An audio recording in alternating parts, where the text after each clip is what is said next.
ತುಂಬ ಹೊತ್ತು ನಾನು ತಗೊಳ್ಳೋದಿಲ್ಲ.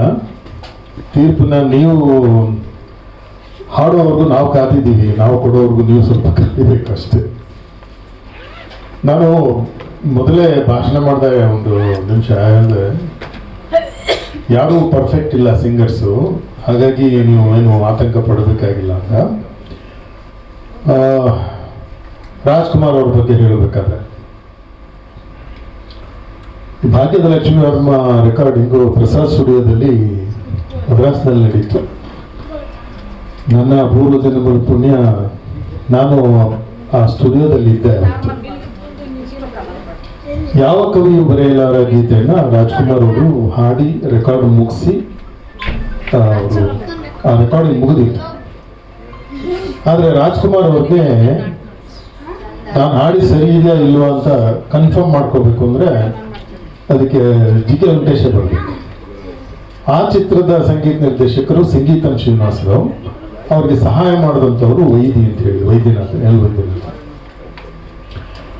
ರಾಜ್ಕುಮಾರ್ ಅವರು ಇಲ್ಲ ಅವ್ರು ಬರಬೇಕು ಅಂತ ಹೇಳಿದ್ರೆ ಊಟ ಆದಮೇಲೆ ಜಿ ಕೆ ವೆಂಕಟೇಶ್ವರ್ ಬಂದರು. ಜಿ ಕೆ ವೆಂಕಟೇಶ್ವರ್ ಬಂದಾಗ ಹಾಡನ್ನ ಕೇಳಿಸಿದ್ರು, ಯಾವ ಕವಿಯು ಬರೆಯಲ್ಲ. ಒಂದು ಕಡೆ ಒಂದು ಸಾಲಿನಲ್ಲಿ ಜಿ ಕೆ ವೆಂಕಟೇಶ್ವರ್ ಏನು ಹೇಳಲಿಲ್ಲ, ಬಟ್ ರಾಜ್ಕುಮಾರ್ ಅವ್ರ ಕಡೆಗೆ ತಿರುಗಿ ಈ ಥರ ನೋಡಿದ್ರು ಅಷ್ಟೆ. ಅದೊಂದು ಲೈನ್ ಬಂದಾಗ ಇನ್ನೊಂದ್ಸಲ ಹಾಡ್ಬಿಡೋಣ ಬಿಡಿ ಅಂತ ರಾಜ್ಕುಮಾರ್ ಎದ್ದು ಹೋಗಿ ಆ ಲೈನ್ ಮಾತ್ರ ಹಾಡೋದಕ್ಕೆ ಬಂದರು. ಅಂದ್ರೆ ಅರ್ಥ ಏನು? ಅರ್ಥ ಏನು ಅಂದ್ರೆ ಅಷ್ಟೇ, ಇಲ್ಲಿ ಯಾರು 100% ಇಲ್ಲ. ಅದನ್ನು ಅವರು ಯಾವತ್ತೂ ಹೇಳ್ಕೊಳ್ಳಿಲ್ಲ ಬಿಡಿ, ನಾವು ಕಲಿಯೋದು ತುಂಬ ಇದೆ ಅಂತ ಹೇಳಿದ್ರು. ಇನ್ನೊಂದು ಪ್ರಸಂಗ, ಬಹುಶಃ ಆ ಗಾಯಕಿ ರಾಜ್ಕುಮಾರ್ ಅವ್ರ ಜೊತೆ ಒಂದೇ ಒಂದು ಹಾಡು ಹಾಡಿದ್ದು, ಟಿ ಜಿ ಲಿಂಗಪ್ಪನವ್ರ ಸಂಗೀತ. ಇದನ್ನ ಈ ರೆಕಾರ್ಡಿಂಗ್ ಆದಾಗ ನಾನು ಇರಲಿಲ್ಲ, ಬಟ್ ಆ ಗಾಯಕಿ ಅವ್ರನ್ನ ನಾನು ಭೇಟಿ ಮಾಡಿದ್ದೆ. ಅವರು ಅನುಭವಗಳನ್ನ ಹೇಳಬೇಕಾದ್ರೆ ಈ ಮಾತನ್ನು ಹೇಳಿದರು. ಕಂಪೋಸಿಷನ್ ಆಗಬೇಕಾದ್ರೆ ಎಲ್ಲ ಆಗಿತ್ತು, ಫೈನಲ್ ಆಗಿತ್ತು, ಟ್ಯೂನ್ ಎಲ್ಲರಿಗೂ ಕೊಟ್ಟಿದ್ರಂತೆ.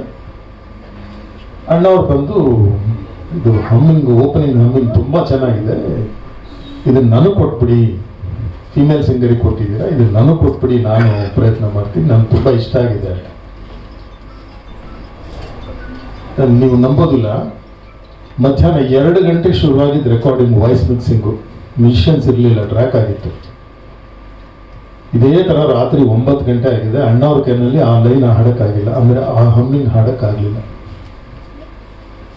ಅಂದರೆ ಅಣ್ಣವರು ವಿದ್ವಾಂಸರು, ಸಂಗೀತ ವಿದ್ವಾಂಸರು, ಪ್ರಪಂಚ ಕಂಡಂಥ ಅದ್ಭುತ ಗಾಯಕರೆಲ್ಲ ಅವರೊಬ್ಬರು. ಯಾಕೋ ಅದೊಂದಿದು ನಿರ್ದೇಶಕರು, ಸಂಗೀತ ನಿರ್ದೇಶಕರು ಏನು ಅಂದ್ಕೊಂಡಿದ್ರು ಆ ಥರ ಬರಲಿಲ್ಲ ಅವ್ರಿಗೆ. ಕೊನೆಗೆ ಅಣ್ಣವರೇ ಶರಣಾದರು. ಇಲ್ಲ, ಅವ್ರ ಕೈನಲ್ಲೇ ಹಾಡಿಸಿ, ಫೀಮೇಲ್ ಸಿಂಗರ್ ಕೈನಲ್ಲೇ ಹಾಡಿಸಿ, ಸೆಕೆಂಡ್ ಪೋರ್ಷನ್ ನಾನು ಹಾಡ್ತೀನಿ. ಗೀತೆ ಯಾವುದು ಅಂತ ನೀವು ಊಹೆ ಮಾಡ್ಕೊಂಡು. ಅಂದರೆ ಈಗೇನಿದೆ ಸಮಸ್ಯೆ, ಶ್ರೀನಿವಾಸ್ ಕಲ್ಯಾಣದೊಂದು ಯೂಟ್ಯೂಬಲ್ಲೆಲ್ಲ ನೋಡಿದ್ದೀರಿ ನೀವು. ಎಸ್ ಪಿ ಬಾಲಸುಬ್ರಹ್ಮಣ್ಯಂ ತಾವೇ ಹೇಳ್ಕೊಂಡಿದ್ದಾರೆ. ಅವರು ಶ್ಲೋಕ ಹಾಡಿರ್ತಾರೆ, ರಾಜ್ಕುಮಾರ್ ಅವರು ಅದನ್ನು ಕೇಳ್ತಾರೆ, ಬೆಳಗ್ಗೆ ಇನ್ನೊಂದ್ಸಲ ಬಂದು ಹಾಡ್ಬಿಡಿ ಅಂತ ಹೇಳ್ತಾರೆ. ಆಮೇಲೆ ಮತ್ತೆ ಕೇಳ್ತಾರೆ, ಇಲ್ಲ ಸರಿ ಇದೆ ಬಿಡಿ ಅಂತ. ಅಂದರೆ ಅಂಥ ದಿಗ್ಗಜರೇ ಹಿಂಗೆ ಮುಗ್ಗರಿಸಿ ಬಿದ್ದಿರುವಾಗ ನಾವೆಲ್ಲ ಯಾವ ಲೆಕ್ಕ ಹೇಳಿ? ನಾವು ಸಂಗೀತಗಾರರು, ಹಾಡುಗಾರರು. ಹಂಪೆಗೆ ಎಷ್ಟು ಜನ ಹೋಗಿದ್ದೀರಿ ನೀವು? ಹಂಪೆಗೆ ಬಹಳ ಜನ ಹೋಗಿದ್ದೀರಿ. ಎಷ್ಟು ಜನ ಅಲ್ಲಿ ಮಾತಂಗ ಪರ್ವತವನ್ನು ನೋಡಿ ಬಂದಿದ್ದೀರಿ? ಇಲ್ಲ. ಆದರೆ ನೀವೆಲ್ಲರೂ ಗಾಯಕರು, ನೀವೆಲ್ಲರೂ ಗಾಯಕರು. ವಿರೂಪಾಕ್ಷ ದೇವಸ್ಥಾನ ಇದೆಯಲ್ಲ, ಅದರ ಆಪೋಸಿಟ್ ಅಲ್ಲಿ ಡೆಡ್ ಎಂಡ್ ಅಲ್ಲಿ ಕಾಣಿಸೋದೆ ಅಲ್ಲೊಂದು ಬಸವನ ಇದಿದೆ, ಅದರ ಪಕ್ಕದಲ್ಲೇನೆ, ಅದಕ್ಕೆ ಅಟ್ಯಾಚ್ಡ್ ಅದು ಮಾತಂಗ ಪರ್ವತ ಅಂತ. ಮಾತಂಗ ಮುನಿ ಯಾರು? ಚಾಮರಾಜನಗರದ ಹೇಳ್ಬೇಕು ಸರಿಯಾಗಿ. ಮಾತಂಗ ಮುನಿ ಯಾರು? ಆ ಪರ್ವತದಲ್ಲಿ ವಾಸವಾಗಿದ್ರು ಮಾತಂಗ ಮುನಿಗಳು, ಅವ್ರ ಶಿಷ್ಯರ ಜೊತೆ. ಪ್ರಕೃತಿ, ತುಂಗಭದ್ರಾ ನದಿ. ಪ್ರಾಣಿ ಪಕ್ಷಿಗಳ ಧ್ವನಿಗಳನ್ನ ತನ್ನ ಶಿಷ್ಯರಿಗೆ ಹೇಳಿ, ನೀನು ಈ ಪರ್ಟಿಕ್ಯುಲರ್ ಪಕ್ಷಿಯ ಸ್ವರವನ್ನು ಮಾತ್ರ ಗ್ರಹಿಸಬೇಕು. ಹೀಗೆ ಪ್ರಾಣಿ ಪಕ್ಷಿ ಅವರೊಂದಷ್ಟು ಅಧ್ಯಯನ ಮಾಡಿ ಕಂಡುಹಿಡ್ಕೊಂಡಿದ್ರು. ಹಾಗೆ ಹೇಳಿ 7 ಪ್ರಾಣಿ ಪಕ್ಷಿಗಳ ಧ್ವನಿಗಳನ್ನು ಗ್ರಹಿಸಿ ಆ 7 ಶಿಷ್ಯರನ್ನ ನಿಲ್ಲಿಸಿ ಅವ್ರ ಕೈಲಿ ಒಬ್ಬೊಬ್ಬರ ಕೈನಲ್ಲಿ ಆ ಸ್ವರಗಳನ್ನ ಹಾಡಿಸಿ ಬಹಳ ಕಷ್ಟಪಟ್ಟು ಸಂಗೀತದ 7 ಸ್ವರಗಳನ್ನು ಕಂಡುಹಿಡಿದ್ರು ಮಾತಂಗ ಮುನಿಗಳು. ಆ ಮಾತಂಗ ಮುನಿಗಳು ಅದನ್ನ ಕಂಡುಹಿಡಿದು ಬೃಹದ್ದೇಶಿ ಅಂತ ಒಂದು ದೊಡ್ಡ ಗ್ರಂಥವನ್ನೇ ಬರೆದ್ರು ಸಂಗೀತಕ್ಕೆ. ಅದು ಇವತ್ತು ಹಂಪಿ ಯೂನಿವರ್ಸಿಟಿನಲ್ಲಿದೆ. ದಯವಿಟ್ಟು ನೆಕ್ಸ್ಟ್ ಟೈಮ್ ಹಂಪಿಗೆ ಹೋದಾಗ ಅದನ್ನ ಹೇಳಲ್ಲ, ಇದಕ್ಕೋಸ್ಕರನೇ ನೀವು ಹೋಗಿ ಹಂಪಿಗೆ ಹೋಗಿ ಮಾತಂಗ ಪರ್ವತಕ್ಕೆ ಹೋಗಿ, ತುಂಬ ಏನು ಹತ್ತಬೇಕಾಗಿಲ್ಲ, ತುಂಬ ಚಿಕ್ಕ ಬೆಟ್ಟ, ಒಂದು ಗುಹೆ ಇದೆ, ಬೃಹದ್ದೇಶಿ ಗ್ರಂಥದ ಒಂದು ಮಾದರಿಯಲ್ಲಿ ಇಟ್ಟಿದ್ದಾರೆ. ಮಾತಂಗ ಋಷಿಗಳು ಅಲ್ಲಿದ್ದಾರೆ, ಹೋಗಿ ನೀವೆಲ್ಲ ಆಶೀರ್ವಾದ ತಗೊಂಡು ಬನ್ನಿ ಅಂತ ನಾನು ನಿಮ್ಮಲ್ಲಿ ಕೇಳಿಕೊಡ್ತೀನಿ. ಎರಡನೇದು, ನಮಗೆ ಬಹಳ ಯುಗಗಳೆಲ್ಲ ಗೊತ್ತಿಲ್ಲ. ಮಹಾಭಾರತದಲ್ಲಿ ಕೃಷ್ಣ ಒಬ್ಬ ಮ್ಯೂಸಿಷಿಯನ್, ಕರೆಕ್ಟ್? ಹೇಗೆ? ಅವನ ಕೈನಲ್ಲಿ ಕೊಡಲಿದೆ ನೋಡಿ, ಒಬ್ಬ ಯುಗಕ್ಕೆ ಒಬ್ಬ ಸಂಗೀತಗಾರ. ರಾಮಾಯಣದಲ್ಲಿ ಹಾಗಾದ್ರೆ ಯಾರು ಸಂಗೀತಗಾರ? ಬೇಗ ಬೇಗ ಹೇಳ್ಬಿಟ್ಟು ಟೈಮ್ ಆಗೋಯ್ತು. ರಾಮಾಯಣದಲ್ಲಿ ಯಾರು ಸಂಗೀತಗಾರ?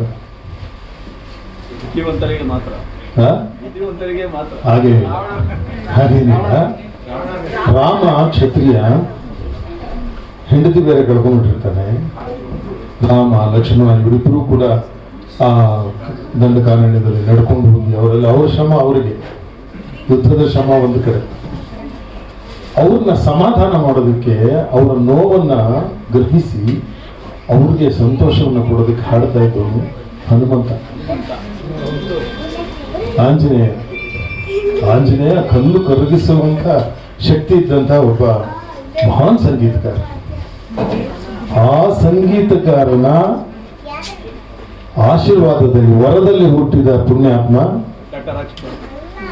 ಡಾಕ್ಟರ್ ರಾಜ್. ಮುತ್ತೆತ್ತುರಾಯನ ವರದಲ್ಲಿ ಹುಟ್ಟಿದವರು ರಾಜ್. ಇವತ್ತು ಅವರ ಜನ್ಮದಿನ. ಎಂಥ ಪುಣ್ಯಾತ್ಮರ ಕಥೆ ದಿನ ಸೇರ್ಕೊಂಡಿದ್ದೀರಾ ನೀವು. ಸ್ಪರ್ಧೆ ಬಗ್ಗೆ ಒಂದು ಕೊನೆಯದಾಗ ಒಂದು ಮಾತು ಹೇಳ್ಬಿಡ್ತೀನಿ. ಚಾರ್ಲಿ ಚಾಪ್ಲಿನ್ ಹೆಸರು ಕೇಳಿದ್ದೀರಿ ನೀವೆಲ್ಲ? ಯಾರು ಕೇಳಿಲ್ಲ? ಯಾರಿಗೆ ಗೊತ್ತಿಲ್ಲ ಚಾರ್ಲಿ ಚಾಪ್ಲಿನ್? ಗೊತ್ತಲ್ವಾ? ಅದ್ಭುತವಾದ ನಟ, ಹಾಸ್ಯ ನಟ. ಅದರ ಮುಖಾಂತರ ಬೇಕಾದಷ್ಟು ಸೀರಿಯಸ್ ಮ್ಯಾಟರ್ಸ್ನು ಹೇಳಿದ್ದಾರೆ, ಪ್ರೀತಿನೂ ಹೇಳಿದ್ದಾರೆ, ಪ್ರಪಂಚದ ಎಲ್ಲ ವಿಚಾರಗಳನ್ನು ಹೇಳಿದ್ದಾರೆ. ಹಾಗಾಗಿ ಈತ ಒಬ್ಬ ಅದ್ಭುತ ನಟ ಅಂದ್ಬಿಟ್ಟು ಚಾರ್ಲಿ ಚಾಪ್ಲಿನ್ ಅನ್ನ ಅನುಕರಿಸುವ ಒಂದು ಸ್ಪರ್ಧೆ ಮಾಡ್ತಾರೆ. ಆ ಸ್ಪರ್ಧೆನಲ್ಲಿ ಬಹಳಷ್ಟು ಜನ ಸ್ಪರ್ಧಿಗಳು ಭಾಗವಹಿಸ್ತಾರೆ. ಕೊನೆಗೆ ಈ ತರ ಅನೌನ್ಸ್ ಆಗುತ್ತೆ ಪ್ರೈಸ್. ನಂಬರ್ 1, ನಂಬರ್ 2, ನಂಬರ್ 3 ಎಲ್ಲ ಆಗುತ್ತೆ. ನಂಬರ್ 4 ಬರುತ್ತೆ, ಆತನಿಗೆ ಮೆಚ್ಚುಗೆ ಬಹುಮಾನ ಕೊಟ್ಟಿರ್ತಾರೆ. ನೀವು ನಂಬಲ್ಲ, ತನ್ನ ಪಾತ್ರವನ್ನು ಯಾರು ಮಾಡ್ತಿದ್ದಾರೆ ಅಂತ ನೋಡೋದಕ್ಕೋಸ್ಕರ ಬಂದಂತ ಚಾಪ್ಲಿನ್ ಆ ಮೊದಲನೇ ಬಹುಮಾನ ಗೆದ್ನಲ್ಲ, ಅವನು ಮಾಡಿದ ಇದನ್ನ ನೋಡಿ ಇನ್ಸ್ಪೈರ್ ಆಗಿ ಕೊನೆಯಲ್ಲಿ ಸ್ಪರ್ಧೆಗೆ ಹೆಸರನ್ನ ಸೇರಿಸಿ ತಾನೇ ಸ್ಪರ್ಧೆ ಮಾಡಿರ್ತಾನೆ. ಆತನಿಗೆ ಮೆಚ್ಚುಗೆ ಬಹುಮಾನ ಬಂದಿರುತ್ತೆ, 4ನೇ ಬಹುಮಾನ. ಕಾಂಪಿಟೇಷನ್ಸ್ ಅಂದ್ರೆ ಎಂಥ ವಿಚಿತ್ರಗಳು ನೋಡಿ. ಹಾಗಾಗಿ ಚಾಪ್ಲಿನೇ ಬಂದು ನಿಂತ್ಕೊಂಡ್ರು ಫಸ್ಟ್ ಪ್ರೈಸ್ ತಗೊಳಕ್ಕಾಗಲಿಲ್ಲ, ತನ್ನದೇ ಕಾಂಪಿಟೇಷನ್. ಕೊನೆಯದಾಗ ಒಂದು ಮಾತು, ಇದೊಂದು 2-3 ದಿವಸದಲ್ಲಿ ನಾನು ಒಂದು ಇಂಗ್ಲಿಷ್ ಪೇಪರ್ ಓದ್ತಾ ಇದ್ದೆ. ಪಕ್ಷಿಗಳಲ್ಲಿ ಕೋಗಿಲೆಗಳ ಸಂಖ್ಯೆ ಕಡಿಮೆ ಆಗ್ಬಿಟ್ಟಿದೆ ಅಂತ. ಯಾರಾದ್ರೂ ಓದಿದ್ರ? ಇಲ್ಲ ಅನ್ಸುತ್ತೆ. ಪಕ್ಷಿಗಳಲ್ಲಿ ಕೋಗಿಲೆಗಳ ಸಂಖ್ಯೆ ಕಡಿಮೆ ಆಗ್ಬಿಟ್ಟಿದೆ ಅಂತ. ಅದಕ್ಕೊಬ್ರು ಈ ಲೇಖಕರ ಇದನ್ನು ಬರೆದಿದ್ರು ರಿಪ್ಲೈನಲ್ಲಿ. ಹೌದು, ಮೊಹಮ್ಮದ್ ರಫಿ, ಕಿಶೋರ್ ಕುಮಾರ್, ಲತಾ ಮಂಗೇಶ್ಕರು, ಇಲ್ಲೆಲ್ಲ ವಾಣಿ ಜಯರಾಮು, ಈ ಥರ ತುಂಬ ಗ್ರೇಟ್ ಕೋಗಿಲೆಗಳೆಲ್ಲ ನಾನು ಕುಯ್ತಾ ಇಲ್ಲ, ಒಂದು ನಿಮಿಷ ಮುಗಿಸ್ಬಿಡ್ತೀನಿ. ನೀವೆಲ್ಲ ಹಾಡುಗಳು ಕೇಳಿದಿರಿ, ಒಂಚೂರು ಭಾಷಣ ಮಾಡ್ತಾ ಇದ್ದೀವಿ, ಬೇಜಾರು ಮಾಡ್ಕೋಬೇಡಿ, ಒಂದೆರಡು ನಿಮಿಷ ಮುಗಿಸ್ಬಿಡ್ತೀವಿ. ಕೋಗಿಲೆಗಳು ಈ ಥರ ಎಲ್ಲ ಹೌದು ಕಡಿಮೆ ಆಗ್ಬಿಟ್ಟಿದೆ ಅಂತ ಹಾಕಿದ್ರು. ಆಮೇಲೆ ನಾನೇನು ಅದಕ್ಕೆ ರಿಪ್ಲೈ ಮಾಡಕ್ ಹೋಗಲಿಲ್ಲ. ಬಟ್ ಇವತ್ತು ಒಂದು ಸಂದರ್ಭ ಬಂದಿದೆ ನನಗೆ ಅದಕ್ಕೆ ರಿಪ್ಲೈ ಮಾಡೋದಕ್ಕೆ ಒಂದು ಮಾತು ಹೇಳೋಕ್ಕೆ. ಏನಪ್ಪಾ ಅಂದ್ರೆ ಹೇಳಿದ್ರೆ, ಪ್ರಕೃತಿಯಲ್ಲಿ ಕೋಗಿಲೆಗಳ ಸಂಖ್ಯೆ ಕಡಿಮೆ ಆಗಿರ್ಬೋದು, ಆದ್ರೆ ಸ್ಮ್ಯೂಲ್ ಬಂದ್ಮೇಲೆ ಕೋಗಿಲೆಗಳ ಸಂಖ್ಯೆ ಬೇಕಾದಷ್ಟು ಆಗ್ತದೆ. ಇಷ್ಟೊಂದು ಕೋಗಿಲೆಗಳು ಇರಲೇ ಇಲ್ಲ. ಬಹುಶಃ ಕಿರಣ್ ಚೆನ್ನಾಗಿ ಗೊತ್ತು, ಯಾಕೆಂದ್ರೆ ಆರ್ಕೆಸ್ಟ್ರಾ, ನಾವೆಲ್ಲ ಆರ್ಕೆಸ್ಟ್ರಾಗಳು ಮಾಡ್ಬೇಕಾದ್ರೆ ಸಾವಿರಾರು ಜನ ಒಂದು ಕೇಳ್ತಾ ಇದ್ರೆ 2 ಜನ 3 ಜನ ಸಿಂಗರ್ಸ್ ಹಾಡ್ತಾ ಇದ್ದೀವಿ ಅಷ್ಟೇ. ಆದ್ರೆ ಇವತ್ತು ಎಷ್ಟು ಜನ ಸಿಂಗರ್ಸ್ ತಯಾರಾಗಿದ್ದೀರಿ, ಎಷ್ಟೆಷ್ಟು ಚೆನ್ನಾಗಿ ಹಾಡ್ತಾ ಇದ್ದೀರಿ, ಇಷ್ಟನ್ನೆಲ್ಲ ಕೇಳ್ತಾ ಇದ್ರೆ ನನಗೆ ತುಂಬಾ ಆನಂದ ಆಗ್ತಾ ಇದೆ. ನಾನು ಈ ಸಂದರ್ಭದಲ್ಲಿ ಮಾತನಾಡೋದಕ್ಕೆ ನನಗೆ ಅವಕಾಶ ಕೊಟ್ರಿ. ನನ್ನ ಹಿನ್ನೆಲೆ ಏನು, ನಾನು ಏನೇನು ಮಾಡಿದೆ, ಏನೇನು ಬಜಿತಿ ಬಿದ್ದೆ, ಅದನ್ನು ನಾನು ಹೇಳ್ಕೊಳಕ್ಕೆ ಇಷ್ಟಪಡೋದಿಲ್ಲ. ಆದರೆ ಈ ಮಟ್ಟಕ್ಕೆ ಅದು ನನ್ನನ್ನು ತಂದು ನಿಲ್ಲಿಸಿದೆ ಅನ್ನೋದಷ್ಟೇ. ನನ್ನ ಹಿಂದೆ ಏನೋ ಒಂದು ಸಾಧನೆ ಇದೆ ಅಂತ ನಾವು ಅರ್ಥ ಮಾಡ್ಕೊಂಡ್ಬಿಟ್ರೆ ಸಾಕು. ಈಗ ಬಹುಮಾನ ವಿಜೇತರು ಅವ್ರ ಬಗ್ಗೆ ಒಂದು ಸ್ವಲ್ಪ ಹೇಳ್ಬಿಡ್ತೀನಿ. ಇಲ್ಲಿ ಸುಮಾರು 28 ಜನ ಹಾಡಿದ್ದಾರೆ. ನೀವು ನಂಬಲ್ಲ, 29, ನೀವು ನಂಬಲ್ಲ, ಸುಮಾರು 18 ಜನ ಸಮ ಮಾರ್ಕ್ಸ್ ತಗೊಂಡಿದ್ದಾರೆ. ನಾವು ಮಾತಾಡ್ಕೊಂಡು ಏನು ಮಾರ್ಕ್ಸ್ ಹಾಕಿರ್ಲಿಲ್ಲ. ಬಟ್ ಫೈನಲ್ ಇದು ಮಾಡಕ್ ಹೋದಾಗ, ಟ್ಯಾಲಿ ಮಾಡಕ್ ಹೋದಾಗ ಅವ್ರಿಗೆ 8.5 ಅಂದ್ರೆ ನಾನು 8.5, ಇವರು 8.5, ಅವ್ರು 7.5 ಕೊಟ್ಟಿದ್ದಾರೆ, ಇವರು 7.5 ಕೊಟ್ಟ, ಅವರು 5.5 ಕೊಟ್ಟರು. ಹಿಂಗಾಗಿದೆ. ನಾವು ಯಾರು 3 ಜನ ಮಾತಾಡ್ಕೊಂಡೇ ಇಲ್ಲ. ನನ್ನ ಪಾಡಿ ನಾನು ಕೊಡ್ತಾ ಇದ್ದೆ, ಅವ್ರ ಪಾಡಿಗೆ ಅವ್ರು ಕೊಡ್ತಾ ಇದ್ದೆ. ನೀವು ಅಬ್ಸರ್ವ್ ಮಾಡಿದ್ರಲ್ಲೋ ಗೊತ್ತಿಲ್ಲ, ನಾನು ಒಂದು ಪಲ್ಲವಿ ಶುರುವಾಗ್ತಿದಂಗೆ ಮಾರ್ಕ್ಸ್ ಕೊಟ್ಬಿಟ್ಟು ಪಕ್ಕಕ್ಕೆ ಇಟ್ಬಿಡ್ತಾ ಇದ್ದೆ. ನಾನು ಪೂರ್ತಿ ಹಾಡು ಕೇಳ್ತಾ ಇರಲಿಲ್ಲ. ಈಗೇನಾಗಿದೆ ಅಂದ್ರೆ, ಕೊನೆಗೆ 10 ಜನಕ್ಕೆ ಫೈನಲೈಸ್ ಮಾಡಿದ್ವಿ, ಕೊನೆಗೆ 6 ಜನಕ್ಕೆ ಮಾಡಿದ್ವಿ, ಕೊನೆಗೆ 5 ಜನಕ್ಕೆ ಮಾಡಿದ್ವಿ. ಈಗ ಅದನ್ನ 3ಕ್ಕೆ ತಂದು ನಿಲ್ಸಿದೀವಿ. 3ಕ್ಕೆ ತಂದು ನೀವು ಮೂರ್ಖರಾಗ್ಬಿಟ್ಟಿದ್ದೀವಿ ನಾವು. ಯಾಕೆಂದ್ರೆ ಬಹುಮಾನ ಕೊಡಬೇಕು. ಹಾಗಾಗಿ ಅದನ್ನ 3ಕ್ಕೆ ತಂದು ನಿಲ್ಸಿದೀವಿ. ಯಾಕೆ ನಾನು ಚಾಪ್ಲಿನ್ ವಿಚಾರ ಹೇಳಿದೆ, ರಾಜ್ಕುಮಾರ್ ಸಿಂಗಿಂಗ್ ಬಗ್ಗೆ ಹೇಳಿದೆ, SPO ಸಿಂಗಿಂಗ್ ಬಗ್ಗೆ ಹೇಳಿದೆ ಅಂದ್ರೆ ಇದಕ್ಕೋಸ್ಕರನೇ. ನೀವ್ಯಾರು ಬೇಜಾರಾಗಬೇಡಿ, ಎಲ್ಲರೂ ಚೆನ್ನಾಗಿ ಆಡಿದಿರಿ. ಕಷ್ಟಪಟ್ಟು ಪ್ರಯತ್ನ ಮಾಡಿ ಎಲ್ಲ ಸ್ಥಾಯಿಗಳಲ್ಲಿ, ಎಲ್ಲ ಸ್ವರಗಳಲ್ಲಿ ಚೆನ್ನಾಗಿ ಅಭ್ಯಾಸ ಮಾಡಿ. ವೋಕಲ್ ಪ್ರಾಕ್ಟೀಸ್ ಬಹಳ ಇಂಪಾರ್ಟೆಂಟು. ನಾನು ಟಿಪ್ಸ್ ಕೊಡಬಲ್ಲೆ. ಒಂದು ಕಾಂಪಿಟೇಷನ್, ನೀವು ಒಂದು ಪ್ರೆಸೆಂಟೇಷನ್ ಅಂತ ಹೋದಾಗ ನೀವು ಯಾವ್ದು ಬೇಕಾದ್ರೂ ಹಾಡಿ. ಕಾಂಪಿಟೇಷನ್ಗೆ ಅಂತ ಹಾಡೋಕೆ ಹೋದಾಗ ಮಾತ್ರ ನಿಮ್ಗೆ ಒಂದೆರಡು ಟಿಪ್ಸ್ ಕೊಡ್ತೀನಿ. ಒಂದು, ತುಂಬ ಸರಳವಾಗಿರುವ ತಾಳಗಳ ಹಾಡುಗಳನ್ನು ಆಯ್ಕೆ ಮಾಡ್ಕೊಳ್ಳಿ. ಜಂಪೆ ತಾಳ 5 ಅಕ್ಷರ ತೊಗೊಂಡ್ಬಿಡೋದು, 7 ಅಕ್ಷರ ತೊಗೊಂಡ್ಬಿಡೋದು, ಇದೆಲ್ಲ ಹಾಕೊಂಡ್ಬಿಟ್ಟು ಏನಾಗುತ್ತೆ ಅಂತ ಹೇಳಿದ್ರೆ ತಿಳ್ಕೊಂಡು ಹೋಗ್ಬಿಡ್ತಾರೆ. ಆ ಥರದ ಅಕ್ಷರಗಳಿರ್ತಕ್ಕಂಥ ತಾಳಗಳನ್ನು ಹಾಡಕ್ಕೆ ಹೋಗ್ಬೇಡಿ. ನಂಬರ್ 2, ಸ್ವರಗಳಿರುವಂಥ ಹಾಡುಗಳನ್ನ ಆಯ್ಕೆ ಮಾಡಬೇಡಿ. ಸ್ವರಗಳಿರ್ತಕ್ಕಂಥ ಹಾಡುಗಳನ್ನ ಆಯ್ಕೆ ಮಾಡಿಕೊಂಡ್ರೆ ಏನಾಗುತ್ತೆ, ಸ್ವರಸ್ಥಾನಗಳನ್ನ ಮೊದಲು ನೀವು ಷಡ್ಜ ಏನಿದೆ, ಆ ಷಡ್ಜವನ್ನ ನೀವು ಚೆನ್ನಾಗಿ ಹಿಡಿದಿದ್ರೆ ಮಾತ್ರ ಉಳಿದ ಸ್ವರಗಳ ಸ್ಥಾನಗಳನ್ನ ನೀವು ಚೆನ್ನಾಗಿ ಹಿಡಿಯಬಲ್ರಿ. ಅದಕ್ಕೆಲ್ಲ ತುಂಬ ಆಳವಾದ ಸಂಗೀತ ಅಭ್ಯಾಸ ಬೇಕು. ನಿಮ್ಮಲ್ಲಿ ಎಷ್ಟು ಜನ ಸಂಗೀತ ಅಭ್ಯಾಸ ಮಾಡಿದ್ರೆ ನನಗೆ ಗೊತ್ತಿಲ್ಲ. ಅದಿಲ್ಲ ಅಂತ ಹೇಳಿದ್ರೆ ನೀವು ಹಾಡೋ ಪ್ರತಿ ಸ್ವರನೂ ತಪ್ಪು ಸ್ವರ ಆಗಿರುತ್ತೆ. ಆ ಸ್ವರ ಸರಿಯಾದ ಸ್ವರ ಆಗಿರಲ್ಲ, ಸ್ವರಸ್ಥಾನ ಸರಿ ಇರಲ್ಲ. ಹಾಗಾಗಿ ಸ್ವರಗಳಿರ್ತಕ್ಕಂಥ, ಜತಿ ಸ್ವರಗಳಿರ್ತಕ್ಕಂಥ ಹಾಡುಗಳನ್ನ ಆಯ್ಕೆ ಮಾಡ್ಕೊಬೇಡಿ ಕಾಂಪಿಟೇಷನ್ಗೆ ಹೋದಾಗ. ನಾನು ಹೇಳೋದು. ಆಮೇಲೆ ತುಂಬ ಜಟಿಲವಾದ ಪದಗಳಿರ್ತಕ್ಕಂಥ ಹಾಡುಗಳನ್ನ ಆಯ್ಕೆ ಮಾಡ್ಕೊಬೇಡಿ. ಸರಳವಾಗಿರಬೇಕು, ಮಧುರವಾಗಿರಬೇಕು. ಹಾಡಿ ನೀವು ನಿಲ್ಸಿದ ಮೇಲೆ ಚಪ್ಪಾಳೆ ಹೊಡೆಯೋದನ್ನು ಜನ ಕಾಂಪಿಟೇಟರ್ಸ್ ಮರಿಬೇಕು. ಅಷ್ಟು ಮಧುರವಾದ ಗೀತೆಗಳನ್ನ ಆಯ್ಕೆ ಮಾಡ್ಕೋಬೇಕು. ಇದಿಷ್ಟೇ ನಮ್ಮ ಟಿಪ್ಸ್ ನಿಮಗೆ.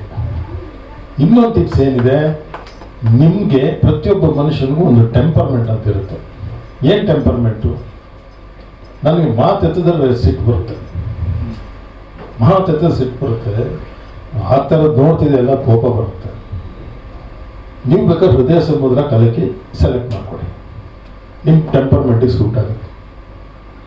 ನೀವು ಬಹಳ ಮೃದು ಸ್ವಭಾವದವರು, ಎಲ್ಲರನ್ನೂ ತುಂಬ ಪ್ರೀತಿಸ್ತೀರಿ, ತುಂಬ ಮೃದು ಭಾಷಿ ಅಂದಾಗ ನೀವು ಮೆಲೋಡಿಯಸ್ ಆಗಿರೋ ಹಾಡುಗಳನ್ನ ಆಯ್ಕೆ ಮಾಡ್ಕೊಳ್ಳಿ. ಇಷ್ಟೇ ವಿಚಾರ.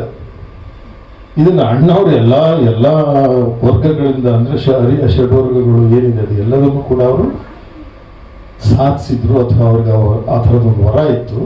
ಹಾಗಾಗಿ ಎಲ್ಲ ಥರದ ಗೀತೆಗಳನ್ನು ಹಾಡೋ ಶಕ್ತಿ ಅವ್ರಿಗಿತ್ತು. ಆಗೋದಿಲ್ಲ ಎಲ್ರಿಗೂ. ಕೆಲವರು ನೋಡಿ ಅಣ್ಣವ್ರಿಗೇನೆ ಮಂದ್ರ ಸ್ಥಾಯಿಯಲ್ಲಿ ಹಿಡಿತಾ ಇಲ್ಲ, ಅಂದರೆ ಶಕ್ತಿ ಇಲ್ಲ ಅಷ್ಟು. PB ಶ್ರೀನಿವಾಸ್ ಅವರಿಗೆ ತಾರಸ್ಥಾಯಿನಲ್ಲಿ ಅಷ್ಟು ಶಕ್ತಿ ಇಲ್ಲ. ಇದೆಲ್ಲ ಶಕ್ತಿಯನ್ನು ಗಳಿಸ್ಕೊಂಡು ಶ್ರುತಿ ಒಂದು, ಅದು ಯೂನಿವರ್ಸಲ್ ಶ್ರುತಿ. ಅದನ್ನು ಪಡ್ಕೊಂಡು ನಾವು ಎಲ್ಲ ಗೀತೆಗಳನ್ನು ಹಾಡ್ತೀವಿ ಅಂತ ಹೇಳಿದ್ರೆ ಚಂಚಲ್ ಹಾಡೋ ಗೀತೆಗಳನ್ನ ನಾವು ಹಾಡೋಕ್ಕಾಗಲ್ಲ. ಚಂಚಲ್ ಅಂತ ಒಬ್ಬ ಸಿಂಗರ್ ಇದ್ರು, ಬಾಬಿ ಅಂತ ಒಂದು ಸಿನಿಮಾ ಕೇಳಿದ್ರೆ ಯಾರಾದ್ರು? ಅದರಲ್ಲಿ ಬೇಶಕ್ ಹೇ ಮಂದಿರ ಮಸ್ಜಿದ್ ಅಂತ ಒಂದು ಹಾಡಿದ್ರು, ಎಲ್ಲೂ ಹಾಡ್ತಾರೆ ಅವರು. KL ಸೈಗಲ್ ಅಂತ ಒಬ್ಬರು ಸಿಂಗರ್ ಇದ್ರು, ಅವರು ಅಷ್ಟೇ, ಅದ್ರ ಮೇಲೆ ಆಡೋಕ್ಕಾಗ್ತಿಲ್ಲ. ಈ ಥರ ಎಕ್ಸೆಪ್ಷನ್ಗಳು ಇದ್ದಾವೆ. ಹಾಗಾಗಿ ಮಂದರ ಸ್ಥಾಯಿಯ ಪಂಚಮ, ತಾರಸ್ಥಾಯಿಯ ಪಂಚಮ, ಈ ಇಷ್ಟೊಳಗಡೆ ಮಧ್ಯಸ್ಥಾಯಿನಲ್ಲಿ ಇಷ್ಟರಲ್ಲಿ ಕಂಫರ್ಟಬಲ್ ಆಗಿ ಹಾಡುವಂಥ ಶಕ್ತಿಯನ್ನು ನೀವು ಸಿಂಗರ್ಸ್ ಗಳಿಸ್ಕೊಂಡ್ರೆ ಅದ್ಭುತವಾಗಿ ಹಾಡಬಹುದು. ಆ್ಯಕ್ಚುಲಿ ಎಲ್ಲರ ಸಹಕಾರನೇ ನಮ್ಮ ಕಾರ್ಯಕ್ರಮ ಇಷ್ಟು ಮುಂದುವರಿಯೋಕ್ಕೆ ಸಾಧ್ಯ ಆಗುತ್ತೆ. ಮತ್ತು ಫಸ್ಟ್ ಆಫ್ ಆಲ್ ನಾನು ಎಲ್ಲ ಸಿಂಗರ್ಸಿಗೂ ತುಂಬ ಧನ್ಯವಾದಗಳನ್ನು ಹೇಳೋಕ್ಕೆ ಇಷ್ಟಪಡ್ತೀನಿ. ನಾನು ಒಂದೊಂದು ಫೋನು ಯಾರಿಗೂ ನಾನು ಮಾಡಿಲ್ಲ. ಆ್ಯಕ್ಚುಲಿ ಗ್ರೂಪ್ ಮಾಡಿಬಿಟ್ಟು ಅಲ್ಲಿ ಬರ್ತಿರೋದಕ್ಕೆಲ್ಲ ನಾನು ಬರ್ತೀನಿ ಎಲ್ಲ ಫೋನಲ್ಲೇ ನಾನು ಇದು ಮಾಡಿಕೊಂಡೆ. ಒಂದು ಕೆಲವು ನಂಬರ್ಸ್ ಮಾತ್ರ ನಾನು ಕಾಲ್ ಮಾಡಿ ಕೇಳಿದಾಗ ಎಲ್ಲರೂ ಇಲ್ಲ ಅಂದೇ ಬಂದಿದ್ದಾರೆ. ಅವ್ರಿಗೂ ನಾನು ತುಂಬ ಧನ್ಯವಾದಗಳನ್ನು ಹೇಳ್ತೀನಿ. ಆಮೇಲೆ ನಮ್ಮ ಗುರುಗಳಾದ ಗುರುದತ್ ಸರ್ ಅವ್ರನ್ನ ನಾವು ಸಂಗೀತ ಅವರು ನಿರ್ದೇಶಕರು, ನಟರು, ರಾಜ್ಕುಮಾರ್ ಜೊತೆ ಆ್ಯಕ್ಟ್ ಮಾಡಿದಂಥವ್ರು, ಅವರಿಗೂ ಅಷ್ಟೇ. ಮತ್ತು ಆ್ಯಂಟನಿ ಸಾರ್ಗೆ ಅಜಯ್ ಸರ್ ಅಂತ ಬಂದಿದ್ದರು, ರಮೇಶ್ ಅವರು, ಸೋಮು ಅವರು ಮೈಸೂರಿಂದ, ಇವರೆಲ್ಲರ ಸಹಕಾರ ನನಗೆ ತುಂಬ. ಗಣೇಶ್ ಅವರು, ವೆಂಕಟೇಶ್ ಅವರಾಗಲಿ, ಗೌರಿ ಮೇಡಮ್ ಆಗಲಿ, ಎಲ್ಲರಿಗೂ ನನಗೆ ಧನ್ಯವಾದಗಳು ಹೇಳೋಕ್ಕೆ ಇಷ್ಟಪಡ್ತೇನೆ. 68 ಮೆಂಬರ್ಸು ಇನ್ನೂ ಬರೋರಿದ್ದಾರೆ, ಟೈಮ್ ಇದೆ. ಕೆಲವರು ವರ್ಕಿಂಗ್ ಡೇ ಆಗಿರೋದ್ರಿಂದ ಬಿಟ್ಟು ಜನ ಬಂದು ಹೋಗಿದ್ದಾರೆ ಅಷ್ಟೇ. ಅದರ್ವೈಸ್ ನಾನು ಎಕ್ಸ್ಪೆಕ್ಟ್ ಆಗಿದೆ, ಈಗಾಗಲೇ 60 ಮೆಂಬರ್ಸ್ ಸಿಂಗಿಂಗು ಆಗಿದೆ, 100 ಅಬೌವ್ ಹಾಡುಗಳು ಆಗಿದೆ, ಕಂಪ್ಲೀಟೆಡ್ ಆಗಿದೆ. ಇನ್ನೂ ಇದೆಲ್ಲ ಟೈಮು ನೋಡೋಣ. ಬಟ್ ಎಲ್ಲರ ಸಹಕಾರ ಕೊಡಿಗೆ ತುಂಬ ಧನ್ಯವಾದಗಳು ಹೇಳೋಕ್ಕೆ ಇಷ್ಟಪಡ್ತೀನಿ. ಆ್ಯಕ್ಚುಲಿ ನಾನು 8 ವರ್ಷದಿಂದ ಕರೋಕಿ ಗಾಯನದಲ್ಲಿದ್ದೀನಿ. ಬ್ರೇಕ್ ಆಯಿತು ಯಾವಾಗ ಕರೋನಾ ಟೈಮಲ್ಲಿ. ನಾವು ಆನಂತರ ಬಂದಿದ್ದು ಇಲ್ಲಿಗೆ ಒಂದು 10-12ನೇದು. ಬಟ್ ಈ ಥರ ಕಾರ್ಯಕ್ರಮಗಳು ಗ್ರ್ಯಾಂಡಾಗಿ ಮಾಡಿರೋದು ಸ್ವಲ್ಪ ಒಂದು 10-12 ಕಾರ್ಯಕ್ರಮ ಮಾಡಿದ್ದೆ. ಖಂಡಿತ ನಾನು ಹೋಗ್ತಾ ಇರಲಿಲ್ಲ, ಇವರೇ ನಿನ್ನ ವಾಯ್ಸ್ ಚೆನ್ನಾಗಿದೆಲ್ಲ ನನ್ನ ಫ್ರೆಂಡ್ಸ್ ಹೇಳ್ತಾ ಇದ್ದಾರೆ ಫಸ್ಟು ಹೋಗು ಅಂತ ಹಾಡೋಕ್ಕೆ. ಎಗೇನ್ ನನಗೆ ತುಂಬ ಸ್ಫೂರ್ತಿ ಬಂದಿತ್ತಂದರೆ ನಿಜವಾಗ್ಲೂ ಗುರುದತ್ ಸರ್ ಕಡೆಯಿಂದ. ಒಂದು ದಿವಸ ಹಾಡ್ದಾಗ ಸರ್ ನಾನು ತಪ್ಪು ಹಾಡಿದ್ದೀನಿ ಅಂತ ಅವರು ಹಿಂಗೆ ಆಡಿ ಕರೋಕೆಯಲ್ಲಿ ಹಾಗೆ ನಾವೆಲ್ಲ ಗೊತ್ತಾಗಿದ್ದು. ಅವರಿಂದಾಗಿ ನಾನು ಛಲ ತಗೊಂಡು ಇದೆಲ್ಲ ತಪ್ಪು ಹಾಡಿದ್ರೂ ತಿದ್ಕೊಳ್ಳೋಕೆ ನಿಮ್ಮದು ಇದು ಚೆನ್ನಾಗಿದೆ ಅವಕಾಶ ಕೊಟ್ಟಿದ್ದಾರೆ. ಸೊ ಅವರಿಂದಾಗಿ ನಾನು ಆ್ಯಕ್ಚುಲಿ ಹೇಳ್ಬೇಕಂದ್ರೆ ನಾನು ಸುಳ್ಳು ಹೇಳ್ತಾಯಿಲ್ಲ, ಇದು ನಿಜ. ಅವರು ತಪ್ಪು ಆಗುತ್ತೆ, ತಿದ್ದಿನ ಮಾಡ್ಕೊಂಡಾಗ ಕರೆಕ್ಷನ್ ಆಗುತ್ತೆ, ಪರವಾಗಿಲ್ಲ ಅಂತ ಹಿಂಗೆ ಹೇಳಿಬಿಡ್ತಾರೆ, ಸಹಕಾರ ಕೊಟ್ಟಿದ್ದಾರೆ. ಆದ್ದರಿಂದ ಇದರಲ್ಲಿ ನಮ್ಮ ಹಸ್ಬೆಂಡ್ ಆ್ಯಕ್ಚುಲಿ ನನಗೆ ಸ್ಫೂರ್ತಿಯಾಗಿದ್ದಾರೆ, ಬೆನ್ನೆಲುಬುನೇ. ನಾನು ಎಲ್ಲೋದ್ರೂ ಕರ್ಕೊಂಡು ಹೋಗ್ತಿದ್ರು, ಹಾಡು ನಡಿ ಹಾಡು, ನಾನು ಬೇಡ ಅಂದರು ಅವರೇ ಕರ್ಕೊಂಡು ಹೋಗಿ, ನಾನು ಇದು ಬಿಡ್ತಾ ಇದ್ದೆ ಅವರೇ ಕರ್ಕೊಂಡು ಹೋಗಿದ್ದೆ, ಅದಂತೂ ಸತ್ಯ. ನಮಸ್ಕಾರ. ಸ್ವರ ಸಮ್ಮಿಲನ ಸಾಂಸ್ಕೃತಿಕ ಅಕಾಡೆಮಿಯ ಮಾಲೀಕರಾದ ನಮ್ಮ ಗೌರಿ ಮೇಡಮ್, ಹಸನ್ಮುಖಿ ನಗುಮುಖದ ಚೆಲುವೆ, ಹಾಗೂ ನಮ್ಮ ಸರ್ ಬಂದು ಗಜೇಂದ್ರ ಸರ್ ಅವರು ಕೂಡ ಅಷ್ಟೇ ತುಂಬ ಒಳ್ಳೆಯ ವ್ಯಕ್ತಿ. ಏನಂದರೆ ಸರ್, ಈ ಪ್ರೋಗ್ರಾಮ್ ತುಂಬ ಚೆನ್ನಾಗಿ ಮೂಡಿ ಬರ್ತಾ ಇದೆ. ಇವರು ಸುಮಾರು ವರ್ಷಗಳಿಂದ ಮಾಡ್ಕೊಂಡು ಬರ್ತಾ ಇದ್ದಾರೆ. ನನಗೆ ಪರಿಚಯ ಆಗಿ ಒಂದು 3 ವರ್ಷದಿಂದ ಪರಿಚಯ ಇದ್ದಾರೆ. ತುಂಬ ಸೊಗಸಾಗಿ ಚೆನ್ನಾಗಿ ಅಚ್ಚುಕಟ್ಟಾಗಿ ಕಾರ್ಯಕ್ರಮ ನಿರ್ವಹಿಸ್ತಾ ಇದ್ದಾರೆ. ಅದರ ಜೊತೆಗೆ ಒಂದು ಅಫಿಷಿಯಲಾಗಿ ಅವರು ಒಂದು ಪ್ರೋಗ್ರಾಮ್ನ ನೀಟಾಗಿ ಮಾಡ್ಕೊಂಡು ಹೋಗ್ತಾರೆ.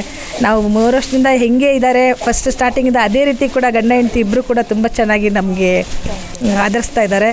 ಇದರಲ್ಲಿ ಎರಡು ಮಾತಿಲ್ಲ. ಮತ್ತು ನಾವೆಲ್ಲ ಹವ್ಯಾಸಿ ಗಾಯಕರಲ್ಲಿ ನಮಗೆ ಒಂದು ವೇದಿಕೆನ ಕಲ್ಪಿಸ್ಕೊಡ್ತಾರೆ ಆಯೋಜಕರು. ಇದು ನಮಗೆ ತುಂಬ ಖುಷಿಯಾಗಂಥ ವಿಚಾರ. ಆ ವೇದಿಕೆಯಲ್ಲಿ ಎಲ್ಲೋ ಇರ್ತೀವಿ ನಾವು, ಏನೋ ಒಂದು ಬಂದಿಲ್ಲ ಒಂದು ಅರ್ಧ ಗಂಟೆ ನಾವು ಹಾಡ್ಕೊಂಡು ಹೋದರೆ ಮನಸ್ಸಿಗೆ ಒಂದು ಉಲ್ಲಾಸ ಕೊಡುತ್ತೆ. ಎಂಥ ಕಾಯಿಲೆ ಇದ್ದರೂ ಇದರಲ್ಲಿ ವಾಸಿ ಆಗುತ್ತೆ ಅಂತ ಡಾಕ್ಟ್ರುಗಳೇ ಕೂಡ ಹೇಳ್ತಾರೆ. ಸಂಗೀತಕ್ಕೆ ಬೆಲೆ ಕಟ್ಟೋಕ್ಕಾಗಲ್ಲ ಸರ್. ಅದರಲ್ಲಿ ಇವರನ್ನೆಲ್ಲ ನಡ್ಸ್ಕೊಂಡು ಹೋಗ್ತಾ ಇದ್ದಾರೆ. ಇವರಿಗೆ ಒಳ್ಳೆಯದಾಗಲಿ ಸರ್. ತುಂಬ ಚೆನ್ನಾಗಿ ಕಾರ್ಯಕ್ರಮ ಮೂಡಿ ಬರ್ತಾರೆ. Thank you so much. ನಮಸ್ಕಾರ. ಈ ದಿನ ಒಂದು ವಿಶೇಷ ದಿನ, ಡಾಕ್ಟರ್ ರಾಜ್ಕುಮಾರ್ ಅವರ ಜನ್ಮದಿನ. ಕೆಂಟಕಿ ಕರ್ನಲ್ ಅಂತ ಅವ್ರಿಗೊಂದು ಪ್ರಶಸ್ತಿ ಸಿಗುತ್ತೆ. ಈ ಪ್ರಶಸ್ತಿ ಇಡೀ ವಿಶ್ವದ ಯಾವ ಆ್ಯಕ್ಟ್ರಿಗೂ ಸಿಕ್ಕಲಿಲ್ಲ. ಯಾಕಂದರೆ ಅವರ ಒಂದು ಈ ಪ್ರಪಂಚದಲ್ಲಿ ಎಷ್ಟು ಜನ ಆ್ಯಕ್ಟ್ರೆಸ್ ಇದ್ದಾರೋ ಅವ್ರು ಮಾಡಿದಂಥ ಆ್ಯಕ್ಟಿಂಗ್ಗಳನ್ನ ಕಂಪೇರ್ ಮಾಡಿದಾಗ ಎಲ್ಲ ಥರದ ಆ್ಯಕ್ಟಿಂಗ್ಗಳಲ್ಲಿ ಹೈಯೆಸ್ಟು ಅಂದರೆ ಎಲ್ಲ ಥರದ ಆ್ಯಕ್ಟಿಂಗ್ಗಳನ್ನ ಮಾಡಿರೋಂಥ ಒಬ್ಬ ಕಲಾವಿದ ಅಂದರೆ ಡಾಕ್ಟರ್ ರಾಜ್ಕುಮಾರ್ ಅಂತ. ಅದಕ್ಕೆ ಅವ್ರಿಗೆ ಕೆಂಟಕಿ ಕರ್ನಲ್ ಅಂತ ಒಂದು ಪ್ರಶಸ್ತಿ ಕೊಡ್ತಾರೆ. ಇದುವರೆಗೂ ಇಡೀ ಚಿತ್ರ ಇದರೊಳಗಡೆ ಯಾರಿಗೂ ಸಿಕ್ಕಿದ್ರೆ ಒಂದು ಪ್ರಶಸ್ತಿ, ಗ್ರೇಟ್ ಪ್ರಶಸ್ತಿ ಅದು. ಆ ಪ್ರಶಸ್ತಿ ಮತ್ತೆ ಯಾರು ತೊಗೊಳ್ತಾರೆ ಅಂತ ನನಗೆ ಗೊತ್ತಿಲ್ಲ, but is a great man. ಅವರಿಗೋಸ್ಕರ ಸಿಕ್ಕಿದೆ. ಅವ್ರಿಗೋಸ್ಕರ ನಾವು ಈ ಕಾರ್ಯಕ್ರಮ ಮಾಡೋದು. ನಾವು ಪ್ರತಿ ವರ್ಷವೂ ಮಾಡ್ತೀವಿ. ಅವ್ರು ಹುಟ್ಟುಹಬ್ಬ ದಿವಸ ಪ್ರತಿ ವರ್ಷವೂ ಮಾಡ್ತಾನೇ ಇದ್ದೀವಿ. ಒಂದೊಂದು ಕಡೆ ಮಾಡ್ತಾಯಿದ್ದೀವಿ. ಈ ಬಾರಿ ಇಲ್ಲಿ ಮಾಡ್ತಾಯಿದ್ದೀವಿ. ಅದು ಪ್ರತಿಯೊಂದು ಒಳ್ಳೊಳ್ಳೆ ಕಡೆ ಮಾಡ್ತಾಯಿದ್ದೀವಿ. ಸಾಕಷ್ಟು ಕಂಟೆಸ್ಟೆಂಟ್ಸ್ ಬರ್ತಾ ಇದ್ದಾರೆ. ಬಟ್ ಅವ್ರ ಹೆಸರು ಕೇಳ್ಕೊಂಡೇ ಜನ ಬರ್ತಾರೆ. ಈಗ ನಮಗಿಂತ ಡಾಕ್ಟರ್ ರಾಜ್ಕುಮಾರ್ದು ಒಂದು ಪ್ರೋಗ್ರಾಮ್ ಅಂದ್ರೆ ಅದು ಗ್ರೇಟ್ನೆಸ್. ಅದು ಆ ವಿಚಾರದಲ್ಲಿ ನಮಗೆ ಭಾಳ ಖುಷಿ ಆಗ್ತಿದೆ. ನಾನು ಈ ಸರಿ ಸಕ್ರಿಯವಾಗಿ ಭಾಗವಹಿಸೋಕ್ಕಾಗಲಿಲ್ಲ. ನಾನು ಪ್ರಾಜೆಕ್ಟಲ್ಲಿ ಬ್ಯುಸಿ ಇದ್ದೆ. ನನ್ನ ಮಿಸಸ್ ಗೌರಿಯವರು ಭಾಳ ಶ್ರಮ ವಹಿಸಿದ್ದಾರೆ. ಆ್ಯಕ್ಚುಲಿ ಈ ಒಂದು ಕಾರ್ಯಕ್ರಮ ಇಷ್ಟು ಸಕ್ಸಸ್ ಆಗಬೇಕಂದ್ರೆ ಅವರೇ ಕಾರಣ. ಅವ್ರು ಬೆನ್ನೆಲುಬಾಗಿ ನಮ್ಮ ಗಣೇಶ್ ನಿಂತ್ಕೊಂಡು ಪ್ರತಿಯೊಬ್ಬರು, ಅಮ್ಮ ಅಂತೋಣಿ ಸಾರು ಎಲ್ಲರಿಗೂ ಉರಿದುಂಬಿಸ್ಕೊಂಡು ಪ್ರತಿಯೊಂದು ಎಲ್ಲ ಕಂಟೆಸ್ಟ್ಗಳಿಗೆ ಎಲ್ಲರಿಗೂ ಮಾತಾಡಿಕೊಂಡು ಇವರು ಬರೆಯೋಂಥ ಒಂದು ಕವಿತೆಗಳಲ್ಲೇ ಅವ್ರಿಗೆ ಜನನ ಅಟ್ರಾಕ್ಟ್ ಮಾಡ್ತಾರೆ ನಮ್ಮ ಗಣೇಶ್ ಅವರು. ಹಾಗೆ ಇದೊಂದು ಕಾರ್ಯಕ್ರಮ ಭಾಳ ಸಕ್ಸಸ್ಫುಲ್ ಆಗಿದೆ. ಇನ್ನೇನು ಕೆಲವೇ ಒಂದು 5-6 ಹಾಡುಗಳ ನಂತರ ತೀರ್ಪು ಹೊರಗಡೆ ಬರುತ್ತೆ. ಅದ ನಂತರ ಮತ್ತೆ ಕಂಟಿನ್ಯೂ ಆಗುತ್ತೆ. ಯಾಕಂದರೆ ಕೆಲವರೆಲ್ಲ ಈಗ ಬಂದಿದ್ದಾರೆ, ಅವರೆಲ್ಲ ಡ್ಯೂಯೆಟ್ಸ್ ಅದೆಲ್ಲ ಹಾಡ್ಕೊಂಡು ಹೋಗ್ತಾರೆ. ಈಗೇನು ನಾವೀಗ ಸದ್ಯಕ್ಕೆ ಈಗ ಒಂದು 30-35 ಜನ ಈಗ ಹಾಡ್ತಾ ಇದ್ದಾರೆ. ಅದರಲ್ಲಿ 40 ಜನದವ್ರಿಗೆ ಹಾಡ್ತಿದ್ದಾರೆ. ಅದರಲ್ಲಿ ಒಂದು ತೀರ್ಪುಗಾರಕ್ಕೆ ಮಾಡ್ತಾರೆ ಈಗ ಗುರುದತ್ ಮಾನಸ್ ಅವರು. ಸೊ ಅದು ಮುಗಿತಿದ್ದಂಗೆ ಮತ್ತೆ ಕಂಟಿನ್ಯೂ ಆಗುತ್ತೆ. ಪ್ರೋಗ್ರಾಮ್ ಭಾಳ ಚೆನ್ನಾಗಾಯಿತು. ಅದರಿಂದ ನನಗೆ ಭಾಳ ಖುಷಿಯಾಗಿದೆ. ಸ್ವರ ಸಮ್ಮಿಲನ ಮ್ಯೂಸಿಕ್ ಅಕಾಡೆಮಿ ಗೌರಿ ಅವರು ಮತ್ತು ಗಜೇಂದ್ರ ಅಣ್ಣ ಅವರಿಗೆ ತುಂಬು ಹೃದಯದ ಅಭಿನಂದನೆಗಳು. ಎಲ್ಲೋ ಇದ್ದಂಥ ಕಲಾವಿದರಿಗೆಲ್ಲ ಒಟ್ಟುಗೂಡಿಸಿ ಇವತ್ತು ನಮ್ಮನ್ನೆಲ್ಲ ಒಂದು ಗಾಯನ ವೇದಿಕೆ ಮಾಡಿ ನಮಗೆಲ್ಲರೂ ಕೂಡ ಹಾಡೋವಂಥ ಅವಕಾಶ ಕೊಟ್ಟಿದ್ದಕ್ಕೆ ಎಲ್ಲ ನಮ್ಮ ಕಲಾ ಕುಟುಂಬದವರಿಂದ ನನ್ನೂ ಸೇರಿಸಿ ಅವರಿಗೆ ಅಭಿನಂದನೆ ಸಲ್ಲಿಸೋಕ್ಕೆ ಇಷ್ಟಪಡ್ತೀನಿ. ಇವತ್ತು ಒಳ್ಳೆ ಸುವರ್ಣ ಸಂದರ್ಭ ಅಂತ ಹೇಳ್ಬೋದು. ಏನಕ್ಕೆ ಅಂದರೆ ನಮ್ಮ ಡಾಕ್ಟರ್ ರಾಜ್ಕುಮಾರ್ ಅವರು ಹುಟ್ಟದ ಹಬ್ಬದ ದಿನವೇ ಇವತ್ತು ಈ ಒಂದು ಸುವರ್ಣ ಅವಕಾಶ ನಮಗೆ ಮಾಡಿಕೊಟ್ಟಂಥ ಗೌರಿ ಅವರು ಮತ್ತು ಗಜೇಂದ್ರ ಅಣ್ಣ ಅವರಿಗೆ ತುಂಬ ಹೃದಯದ ಅಭಿನಂದನೆಗಳು. ಭಾಳ ಸಂತೋಷ ಆಗುತ್ತೆ. ನನ್ನ ಹೆಸರು ಕಿರಣ್ ಅಂತ. ಮೊದಲಿಗೆ ಏನು ಹೇಳೋಕ್ಕೆ ಇಷ್ಟಪಡ್ತೀನಿ ಅಂದರೆ, ಈ ಸ್ವರ ಸಮ್ಮಿಲನ ಮ್ಯೂಸಿಕಲ್ ಅಕಾಡೆಮಿ ವತಿಯಿಂದ ಏನು ಗಜೇಂದ್ರ ಸರ್ ಮತ್ತು ಶ್ರೀಮತಿ ಗೌರಿ ಮೇಡಮ್ ಅವರು ಏನು ಆಯೋಜನೆ ಮಾಡಿದ್ದಾರೆ, ಭಾಳ ವಿಜೃಂಭಣೆಯಿಂದ ಮಾಡಿದ್ದಾರೆ.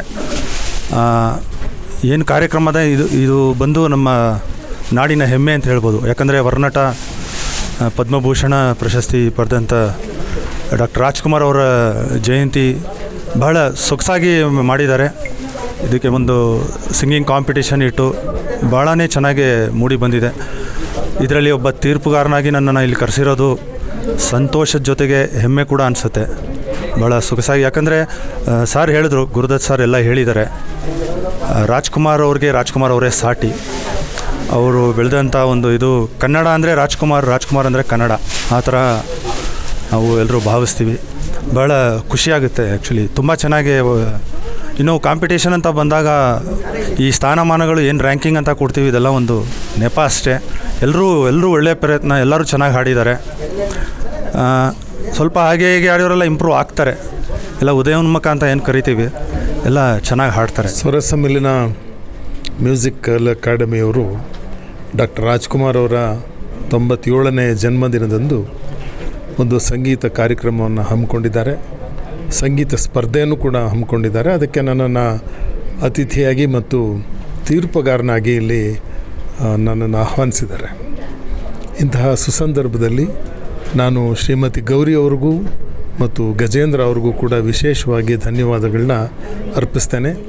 ಇದುವರೆಗೂ ಸುಮಾರು 60 ಜನ ಗಾಯಕರು ಬಹಳ ಚೆನ್ನಾಗಿ ಮನ ತುಂಬಿ ಹಾಡಿದ್ದಾರೆ. ನಾನು ಇಲ್ಲಿ ಎಲ್ಲರೂ ನೋಡ್ತಾ ಇದ್ದೀನಿ, ಅವರು ಎಷ್ಟು ಸಂಭ್ರಮದಿಂದ ಇದ್ದಾರೆ ಅಂತ ಹೇಳಿದ್ರೆ, ಹೆಣ್ಣುಮಕ್ಕಳು ಹಬ್ಬದ ವಾತಾವರಣದ ರೀತಿಯಲ್ಲಿ ರೇಷ್ಮೆ ಸೀರೆ ಉಟ್ಕೊಂಡು ಹೂಗಳನ್ನು ಮುಡ್ಕೊಂಡು ಸಾಂಪ್ರದಾಯಿಕವಾಗಿ ಬಂದು ಅಣ್ಣ ಅವರ ಜನ್ಮದಿನವನ್ನು ಆಚರಣೆ ಮಾಡ್ತಾಯಿದ್ದಾರೆ. ನಮ್ಮ ಸ್ನೇಹಿತರು ಗಂಡಸರು ಏನು ಕಡಿಮೆ ಇಲ್ಲ, ಅವರು ಕೂಡ ತುಂಬ ಉತ್ಸಾಹದಿಂದ ಇಲ್ಲಿ ಭಾಗವಹಿಸಿದ್ದಾರೆ. ಎಲ್ಲರೂ ತುಂಬ ಚೆನ್ನಾಗಿ ಹಾಡ್ತಾ ಇದ್ದಾರೆ, ಒಬ್ಬರಿಗಿಂತ ಒಬ್ಬರು ಚೆನ್ನಾಗಿ ಹಾಡ್ತಾ ಇದ್ದಾರೆ. ನಾವು ತೀರ್ಪುಗಾರರಾಗಿ ಹೇಳಬೇಕು ಅಂತಂದರೆ ನಮಗೆ ಸ್ವಲ್ಪ ಕಷ್ಟ ಕೊಟ್ಟಿದ್ದಾರೆ. ಅದನ್ನು ನಾವು ಜೀರ್ಣಿಸ್ಕೊಂಡು ಅವರಿಗೆ ಬಹುಮಾನ ಕೊಟ್ಟು ಆನಂತರ ಬರುವ ಟೀಕೆಗಳನ್ನೂ ಕೂಡ ನಾವು ಜೀರ್ಣಿಸ್ಕೋಬೇಕಾಗಿದೆ. ಇವತ್ತು ನಮಗೆ ಬಹಳ ಸಂತೋಷವಾಗಿದೆ. ಅಣ್ಣ ಅವರು ಇವತ್ತಿಗೂ ಜೀವಂತವಾಗಿದ್ದಾರೆ, ಮುಂದೂ ಜೀವಂತವಾಗಿರ್ತಾರೆ. ಅವರು 100 ವರ್ಷ ಬಾಳ್ತಾರೆ. ಹಾಗೆ ಕೂಡ ಅವರು ಹಾಡಿದ ಹಾಡುಗಳು ಕೂಡ ಒಂದು ಆದರ್ಶಮಯವಾಗಿ ಸಾವಿರಾರು ವರ್ಷಗಳು ಈ ಕನ್ನಡ ನಾಡಿನಲ್ಲಿ ಸೂರ್ಯ ಚಂದ್ರ ಇರೋವರೆಗೂ ಇರ್ತವೆ. ಸನ್ಮಾನ್ಯ ಶ್ರೀ ಆ್ಯಂಟೋನಿ ಅವರು ಒಂದು ಮಾತು ಹೇಳಿದರು, ಅಣ್ಣ ಅವರ ಈ ಜನ್ಮದಿನದಂದು ಅವರ ತಂದೆ ಜನ್ಮದಿನ ಕೂಡ ಅಂತ ಹೇಳಿದ್ರು. ಬಹಳ ಸಂತೋಷವಾಯಿತು. ಅವರಿಗೆ ಬಹುಶಃ ಅಣ್ಣ ಅವರ ಗುಣಗಳು ಕೂಡ ಕೂಡಿ ಬಂದಿದೆ ಅನಿಸುತ್ತೆ. ಅವರು ಕೂಡ ಚಲನಚಿತ್ರ ನಿರ್ಮಾಪಕರು, ಕನ್ನಡದಲ್ಲೇ ಚಿತ್ರ ಮಾಡ್ತಿದ್ದಾರೆ. ಅವರ ಚಿತ್ರಗಳನ್ನ ಎಲ್ಲರೂ ಕೂಡ ಪ್ರೋತ್ಸಾಹಿಸಬೇಕು ಅಂತ ನಾನು ಎಲ್ಲರ ಮುಖಾಂತರ ಕೇಳ್ಕೊಳ್ತೇನೆ. ಮತ್ತು ಅವರೊಂದು ಕರೆ ಕೊಟ್ಟರು, ಇವಾಗ ನಿಮ್ಮ ಕೈಲಾದ ಸಹಾಯ ಮಾಡಿ, ರಕ್ತದಾನ ಮಾಡಿ, ನೇತ್ರದಾನ ಮಾಡಿ, ಅಥವಾ ನಿಮ್ಮ ಕೈಯಲ್ಲಾದಂಥ ಒಂದು ಸಹಾಯವನ್ನು ಮಾಡಿ ಅಂತ ಎಲ್ರಿಗೂ ಕೇಳ್ಕೊಂಡಿದ್ದಾರೆ. ನಾನು ಕೂಡ ಅದನ್ನು ಬೆಂಬಲಿಸ್ತೇನೆ. ಮತ್ತೊಮ್ಮೆ ಗೌರಿ ಗಜೇಂದ್ರ ಅವರಿಗೆ, ಅವರ ಎಲ್ಲ ಸ್ನೇಹಿತರಿಗೆ, ಈ ಎಲ್ಲ ಗಾಯಕರ ಬಳಗಕ್ಕೆ ನಾನು ಅಭಿನಂದನೆಗಳನ್ನ ಅರ್ಪಿಸ್ತೇನೆ ಮತ್ತು ಧನ್ಯವಾದಗಳನ್ನು ಕೂಡ ಅರ್ಪಿಸ್ತಾ ಇದ್ದೇನೆ. ನಮಸ್ಕಾರ ಸ್ನೇಹಿತರೆ, ನನ್ನ ಹೆಸರು ಆಂಟೋನಿ ಅಂತ.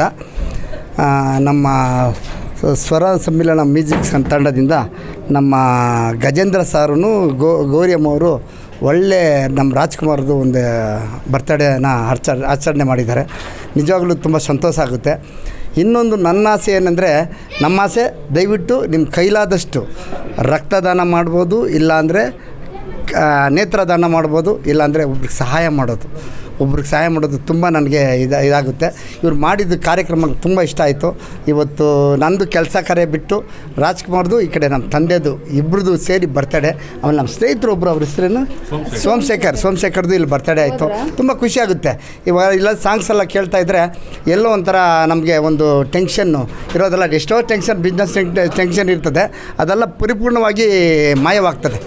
ಎಲ್ಲೋ ಏನೇ ಟೆನ್ಷನ್ ಇದ್ರೂ ಈ ಥರ ಒಂದು ಕಾರ್ಯಕ್ರಮಕ್ಕೆ ಬಂದರೆ ನಿಜವಾಗ್ಲೂ ನಮ್ಗೆ ಆಯೋಜನೆ ಮಾಡಿದ್ದು ನಮ್ಮ ಗಜೇಂದ್ರ ಅವ್ರಿಗೂ ನಮ್ಮ ಗೌರಿ ಅಮ್ಮನಿಗೂ, ಮೈನಾಗಿ ನಮ್ಮ ಗಣೇಶಣ್ಣ ಅವರು ತುಂಬ ನಮಗೆ ಸಪೋರ್ಟ್ ಮಾಡಿದ್ರು. ಯಾಕಂದರೆ ಈ ನಮಗೆ ಒಂಥರ ಉತ್ತೇಜನ ಕೊಟ್ಟರು. ಇಲ್ಲಾಂದರೆ ಬೇರೆ ಥರ ಆಗಿದ್ರೆ ನನ್ನ ಕೈಲಿ ಆಗ್ತಾಯಿರಲಿಲ್ಲ. ಇದಕ್ಕೆ ನಾನು ತುಂಬ ಚಿರಋಣಿ ಆಗಿರ್ತೀನಿ. ಆಮೇಲೆ ಇನ್ನೊಂದು ಮೈನಾಗಿ ದಯವಿಟ್ಟು ಎಲ್ಲರೂ ನಿಮ್ಮ ಕೈಲಾದಷ್ಟು ಸಹಾಯ ಮಾಡಿ ಒಳ್ಳೇದಾಗ್ತಂದ್ರೆ ನಾನು ಥ್ಯಾಂಕ್ಸ್ ಹೇಳ್ತೀನಿ. 40 ಜನ ಮೇಲೆ ತುಂಬ ಚೆಂದಾಗಿತ್ತು ಆಡೋದು. 45-50 ಜನ ಆಡಿದ್ದಾರೆ. ತುಂಬ ಚೆನ್ನಾಗಿತ್ತು. ಅವರು ಅಲ್ಲ ಜಾಸ್ತಿ ಇದ್ದರು, ಒಂದು 60 ಜನ ಗಂಟ ಬಂದಿದ್ದರು. ನಾನು ನೋಡಿದಾಗೆ 40-45-50 ಜನ ಬಂದಿದ್ದರು. ತುಂಬ ಚೆನ್ನಾಗಿತ್ತು. ನಂಗೆ ತುಂಬ ಇಷ್ಟ ಆಯಿತು. ಆಮೇಲೆ ಇನ್ನೊಂದು, ನಾನು ಆಡಬೇಕು ನೀನು ಆಡಬೇಕು ಅಂತ ಏನಿಲ್ಲ, ಅವ್ರವ್ರು ಕರೆಕ್ಟಾಗಿ ಬಂದು ಕರೆಕ್ಟಾಗಿ ಆಡಿದ್ರು ಅಷ್ಟೇ. ತುಂಬ ಚೆನ್ನಾಗಿತ್ತು.